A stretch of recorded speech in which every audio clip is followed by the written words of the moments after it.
It's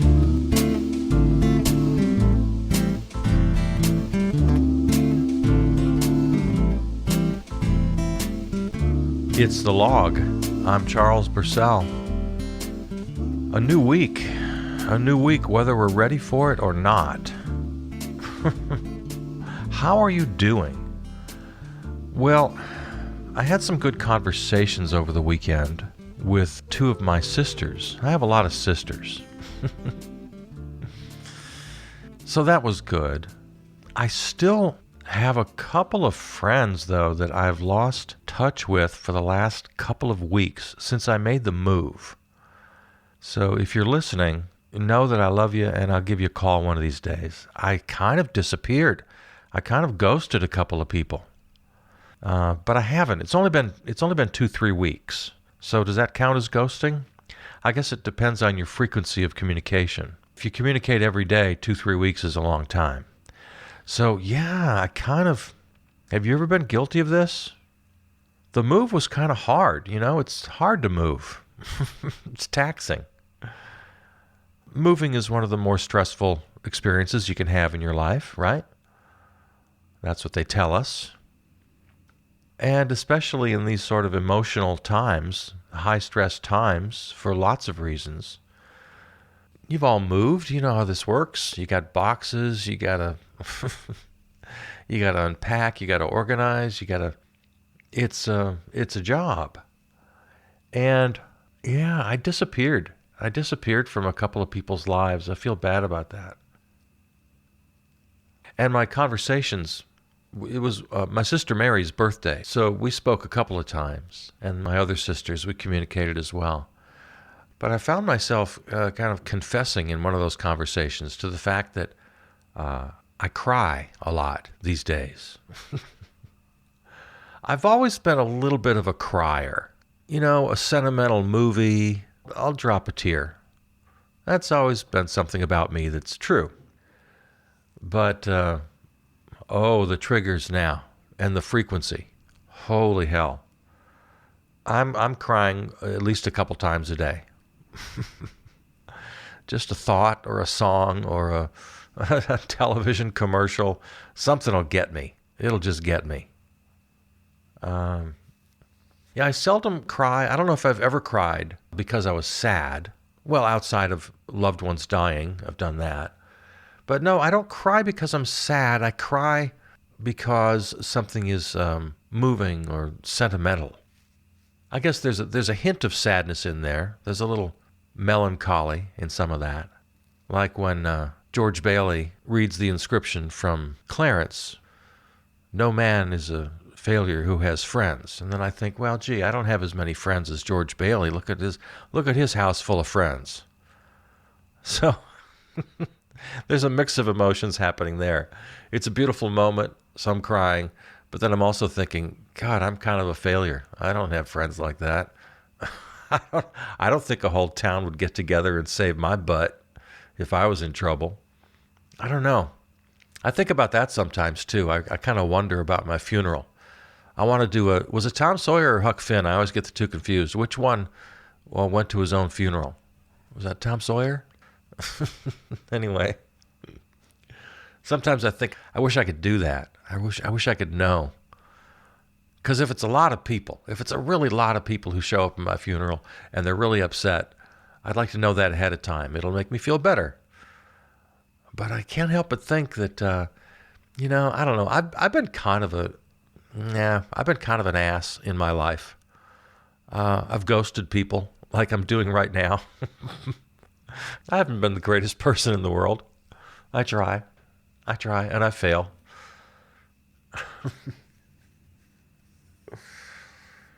Oh, where was I? Oh, yeah, we're starting a new week. Whether we're ready or not. Ready or not, here we come. What should I tell you? Things you already know. You watch the news, you know what's going on. Well, I'll start with this. A friend of mine posted a Ricky Gervais quote. Ricky Gervais is a very quotable guy. He's smart and he's funny.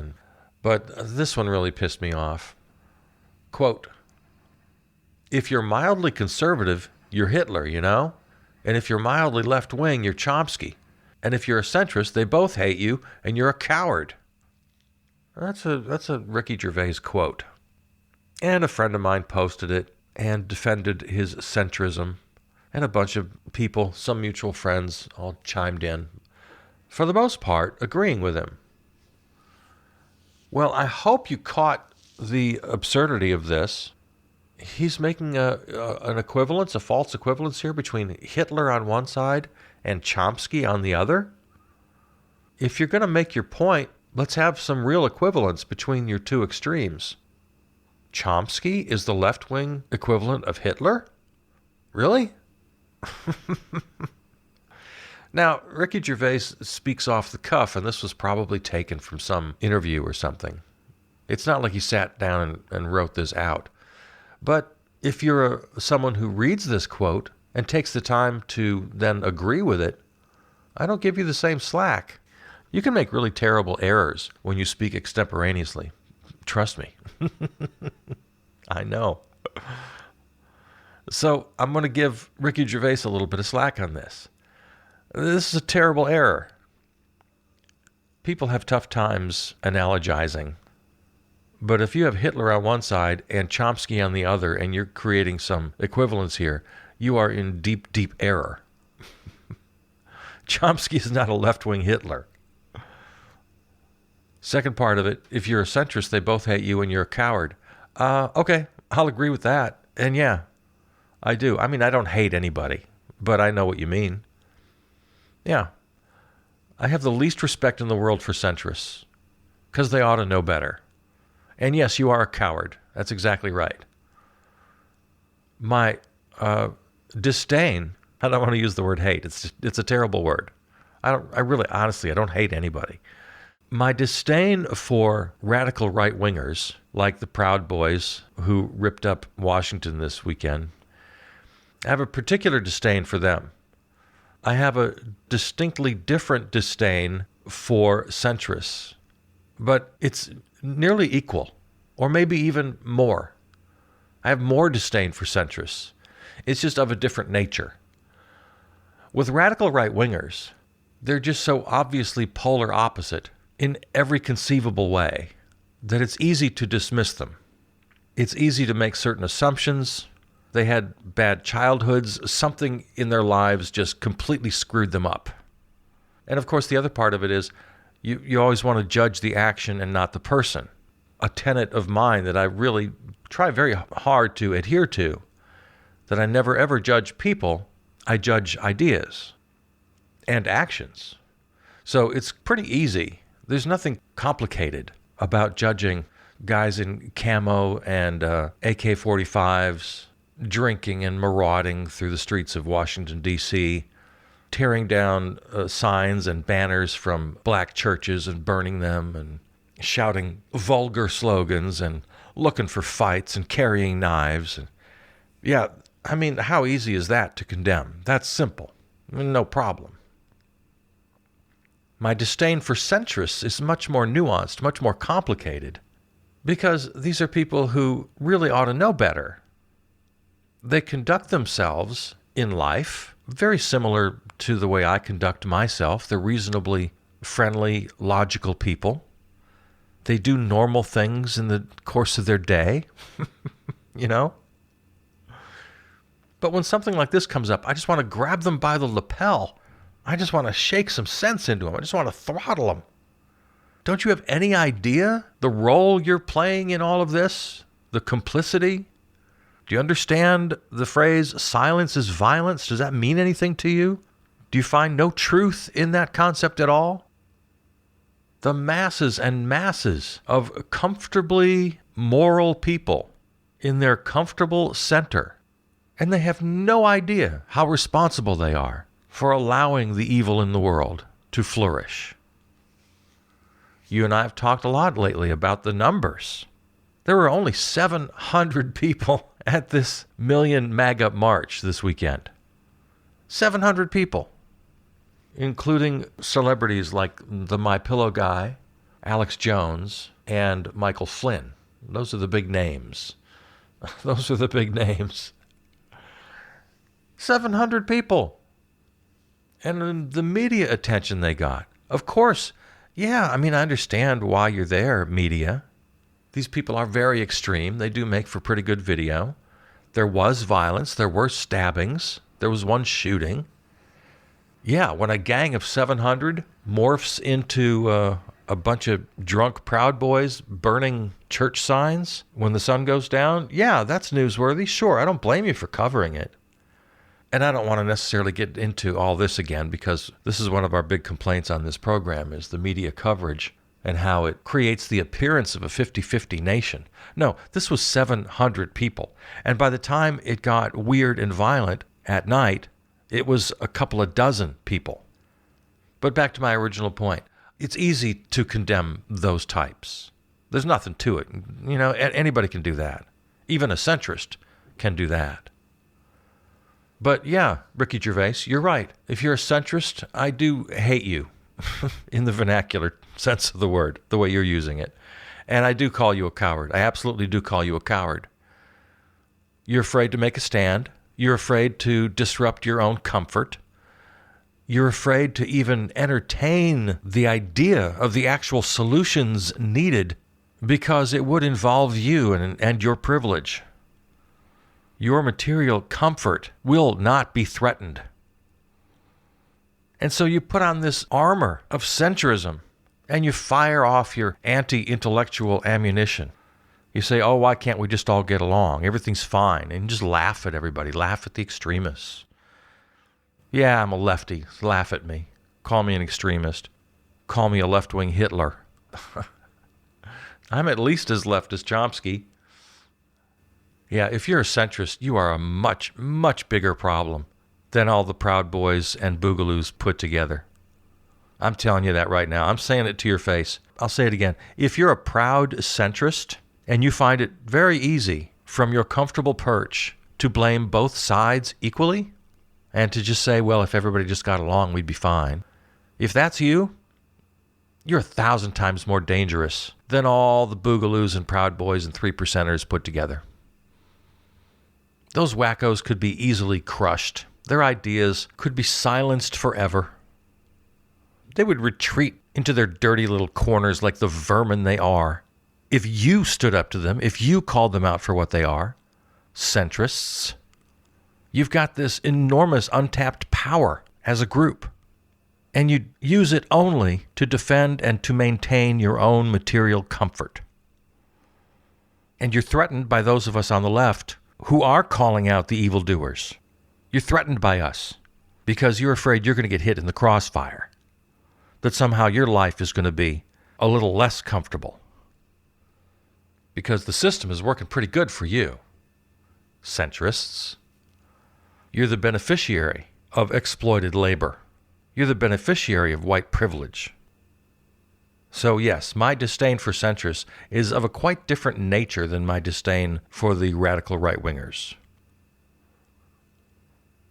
Well, speaking of centrists, I know he hasn't raised his right hand yet, but so far, the things that Joe Biden is saying about Black Lives Matter, the things he's saying about climate change, the things he's saying about the pandemic, the appointments he's making, the policies he's announcing, the political strategy he's revealing, just so expected, so unsurprising, and yet so disappointing. As Jacobin points out in their headline, Joe Biden said he'd follow the science on the pandemic. He isn't.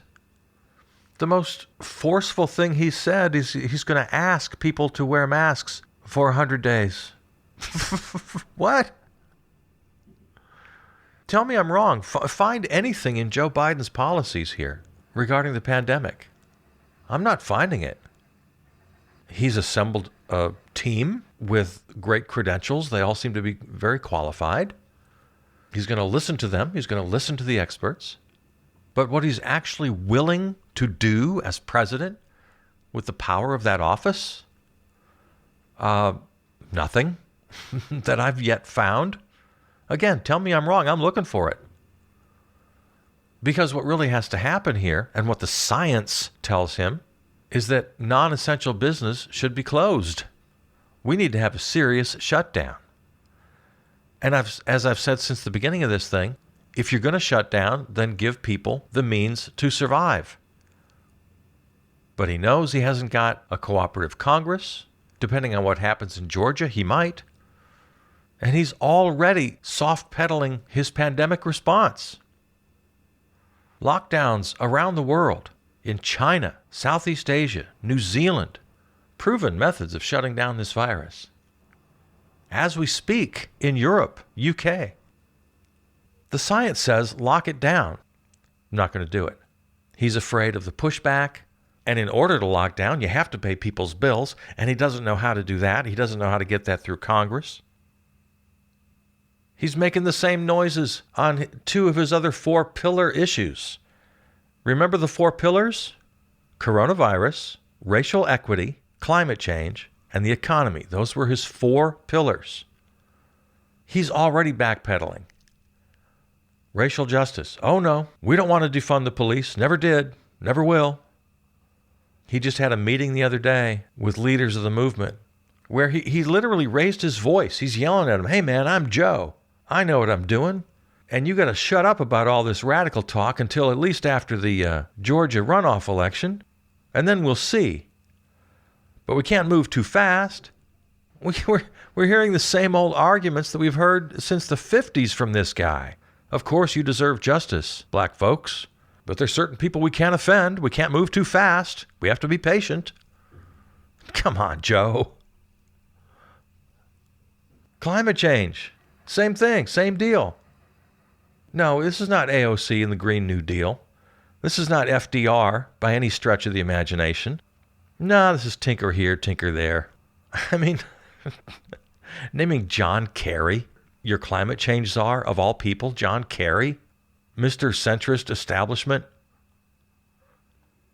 Greta Thunberg posted on Friday after you and I spoke. We gave her our Friday shout out for her Friday strike, but she posted later in the day about the 5th anniversary of the Paris Agreement. She writes, I'm inviting you to be a part of the solution. As the Paris Agreement turns 5, our leaders present their hopeful, distant, hypothetical targets, their net zero loopholes, and empty promises. But the real hope comes from the people. And it all starts with awareness. Hashtag Fight for 1.5. And that's accompanied by a very nice short film. She thanks Tom Mustel, Evie Wright, and Fergus Dingle for turning her Paris Agreement anniversary speech into a film. Now, as much as I love Greta Thunberg, and I do, I'm going to part ways with her here because she says it all starts with awareness. Yes, but it really ain't enough. Awareness is not enough. And this gets back as well to my disdain for centrists. When it comes to climate change, we will fail and we will die unless we can fundamentally change the way we do business and the way we do politics. And that is the exact opposite of Joe Biden. Changing the way we do politics, changing the way we do business, no, that ain't Joe. That's exactly the opposite of Joe. The same thing goes for the virus. I've said many times that the virus and climate change are 2 sides of the same coin.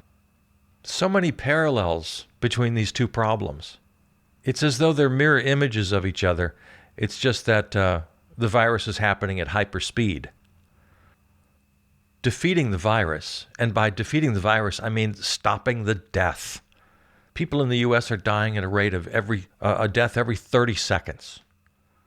In the time you and I spent together so pleasantly here today, 60 people will have died. And that pace continues throughout the day, throughout all 24 hours, and then throughout the week and the months to come. Nothing is changing this death rate. And the only thing that would is fundamentally changing the way we do business.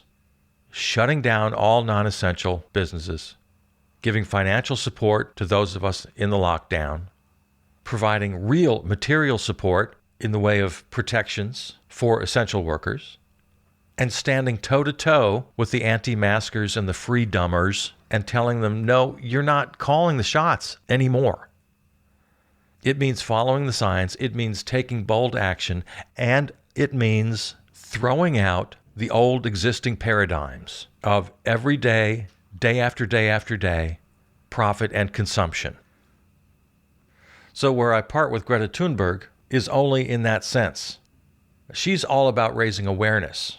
And good for her. That's her lane, okay? That's Greta's lane. But those who have the power to make policy have to find the spine to do it, to stand up to the free dummers, to stand up to the centrists who want to slow roll everything. It's true for climate change. It's true for the virus. It's true for racial equity. It's true for all four of Joe's pillars that he campaigned on, he reiterated at the convention, and then once again in his Delaware acceptance speech.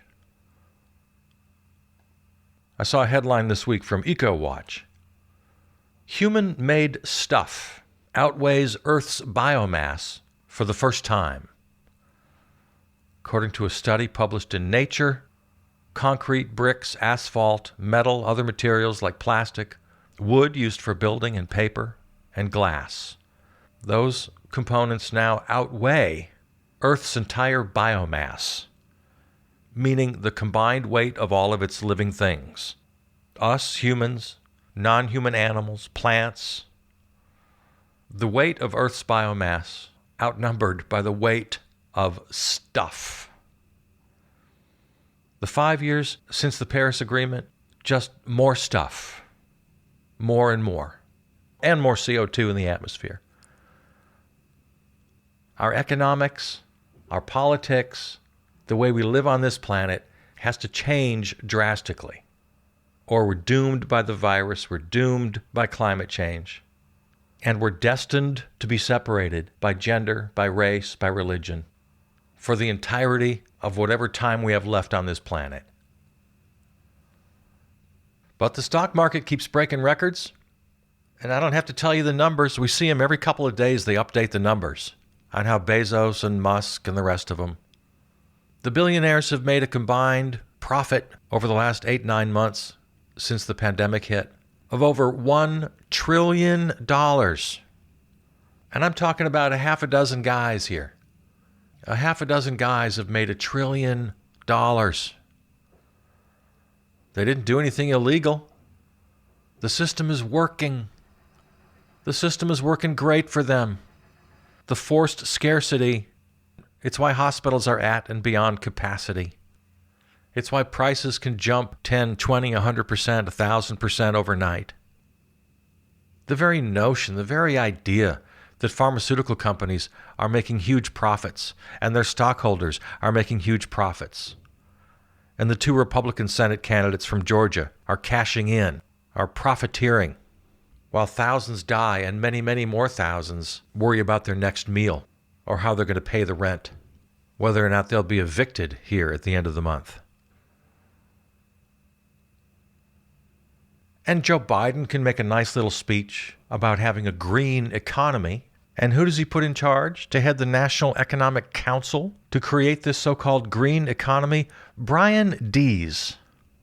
Now, according to a New Republic article I'm looking at right now, by all accounts, Deese is a nice enough guy, but he comes from BlackRock. He's a BlackRock executive.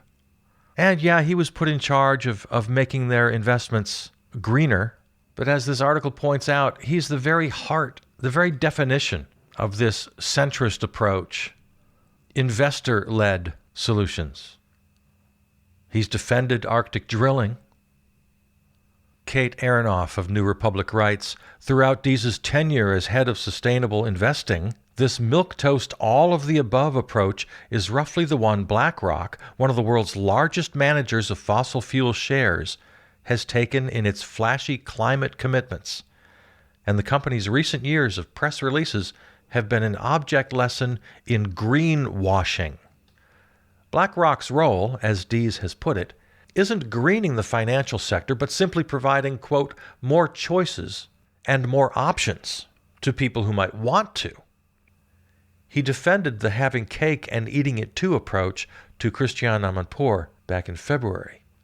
Quoting now from that program.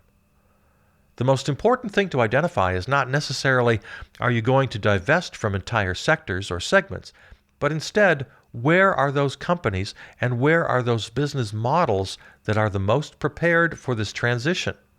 And so we spend a lot of time asking the question, not necessarily are you going to exit the entire oil and gas industry or all utilities globally, but instead, within those sectors, which are the companies that are the most prepared, that are investing the most in the clean technologies of the future, and which of those companies are less prepared?